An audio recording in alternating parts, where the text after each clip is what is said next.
On June 30th, 1971, a spacecraft descended through the atmosphere exactly on target and touched down precisely where it was supposed to.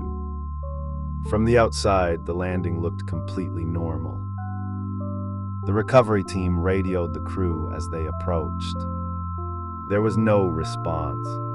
They assumed the radio had failed. When they opened the hatch, they found all three cosmonauts still strapped into their seats, motionless. Every one of them was already dead. The mission was Soyuz 11, and its crew, Georgy Dobrovolsky, Vladislav Volkov, and Viktor Patsayev, had just completed one of the most successful space flights in Soviet history. They had spent over 3 weeks aboard Salyut-1, humanity's first space station, setting a new endurance record for time spent in orbit. Welcome to Solar Hour, where we uncover the strangest, most dangerous, and most astonishing stories our solar system has to offer. The mission had not been easy. The crew had dealt with a small fire aboard the station and long stretches of demanding scientific work. But by every measure that mattered, Soyuz 11 was a triumph, proof that humans could live and work in orbit for weeks at a time. On June 29th, the crew climbed back into their Soyuz capsule, undocked from the station, and began preparations to return home. There was, however, a detail that would prove fatal. In Soyuz capsules of this era, the crew flew without pressure suits. The reasoning was practical. The three-person Soyuz 11 crew barely fit inside the capsule as it was. There simply wasn't room for bulky pressure suits alongside them. Soviet engineers judged the risk acceptable. The capsule itself was sealed and pressurized. As long as that seal held, suits were unnecessary weight. As the capsule separated into its two main sections, ahead of reentry, a pressure equalization valve was jolted loose. That valve was designed to open automatically, but only a few kilometers above the ground, to equalize cabin pressure with the outside air just before landing. Instead, it had opened at an altitude of 168 kilometers. In the vacuum of space, every molecule of air inside the capsule began rushing out through that single opening, disappearing into the vacuum in a matter of seconds. With no pressure suits, no helmets, and no way to seal themselves off from the cabin, the crew had no protection at all. Telemetry later showed the crew's heart rate spiking immediately as they realized what was happening and scrambled to respond. Patsayev, seated nearest the valve, unbuckled and attempted to locate and seal it by hand, working against a leak he could not see or hear over the roar of escaping air. Investigators later determined the cabin lost virtually all of its pressure in under a minute, faster than any of the crew could realistically react. Without pressure suits, exposure to a near vacuum at that speed is catastrophic almost immediately and utterly unsurvivable within a very short window. By the time the automated systems finished the remainder of the re-entry and landing sequence exactly as programmed, the crew was already gone. This is the detail that makes this story so unsettling. The spacecraft itself performed flawlessly. Every system worked exactly as designed. The parachutes deployed correctly. The capsule descended smoothly. It touched down within its designated landing zone, on time and on target. To anyone watching from the ground or reading the telemetry from a distance, the mission appeared to have ended in complete success. The recovery helicopter crew who reached the capsule first radioed in, expecting to hear the crew's voices.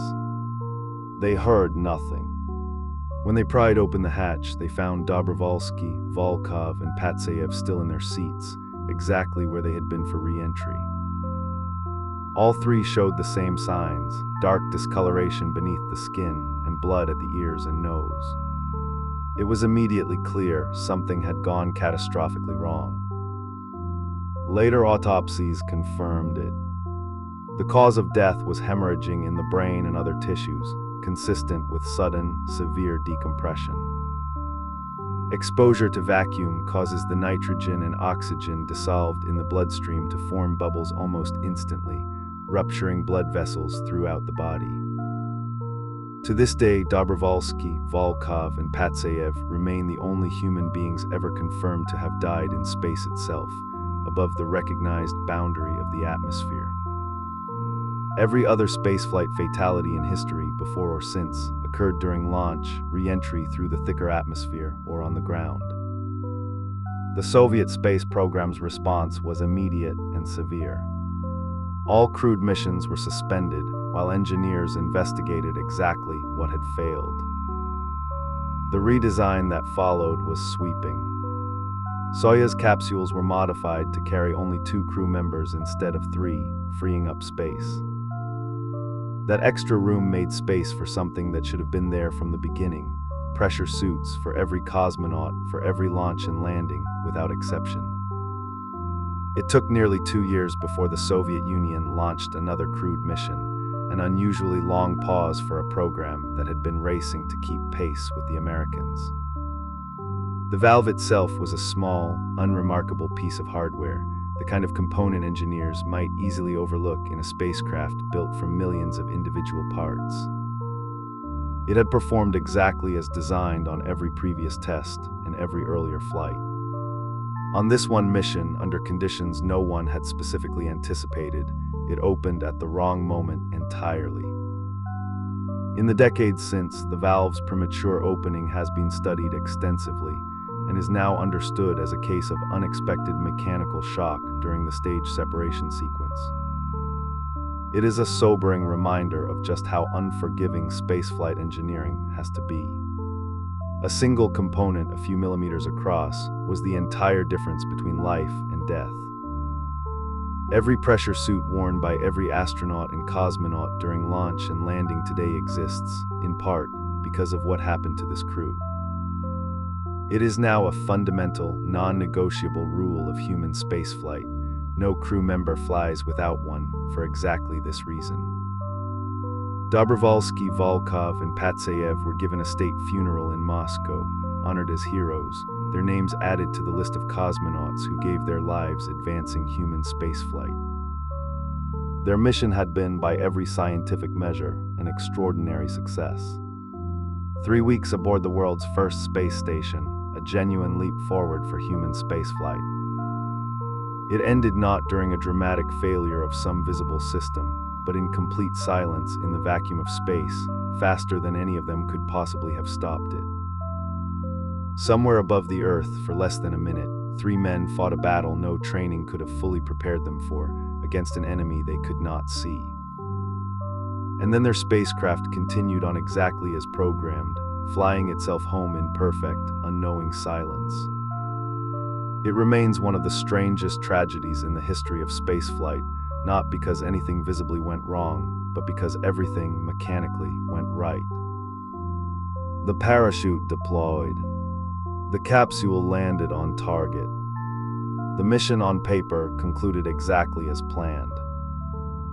It was only when the hatch finally opened that anyone understood what the silence, all along, had actually meant.